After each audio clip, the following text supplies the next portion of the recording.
Dubai airport cleaner. Dubai airport cleaner 1100 দিরহাম salary.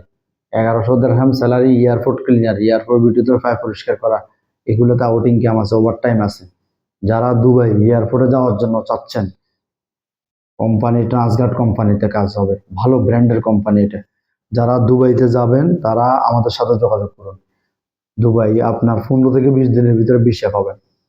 ঠিক আছে, যারা শর্ট টাইমে দুবাই যাওয়ার জন্য চাচ্ছেন, স্ক্রিনে দেওয়া নাম্বারে আমাদের সাথে যোগাযোগ করুন। ইনশাল্লাহ আপনি আমাদের অফিসে আসুন, আমরা দুবাইয়ের ভিসা দেখাবো আপনাকে। অনেকে ফোন করে বলে যে ভাই দুবাইয়ের ভিসা হয় না, হয় না। আপনি আমাদের অফিসে আসুন, আপনাকে আপনাকে পাসপোর্ট নাম্বার দিব, আপনি অনলাইন থেকে চেক করে আপনাকে দেখাইতে পারবো দুবাইয়ের ভিসা হচ্ছে যে এটা। ঠিক আছে, আমরা ভিসা পাইছি, যে আমাদের কাছে ভিসা আছে, যে এরকম প্রমাণ দেখাইতে পারবো। আপনি আমাদের অফিসে আসুন, 100% দুবাইয়ের ভিসা হচ্ছে, আপনি আসুন। ঠিক আছে, এয়ারপোর্টের কাজ। এয়ারপোর্টে মানুষের 500 টাকা 500 রিয়াল বেতন দিলেও এয়ারপোর্টের মানুষ চাকরি করে, সেখানে 1100 দিরহাম স্যালারি। যারা আগ্রহী আছেন তারা স্ক্রিনে দেওয়া নাম্বারে দ্রুত যোগাযোগ করুন আমাদের সাথে। আসসালামু আলাইকুম রহমতুল্লাহি ওয়া বারাকাতুহু।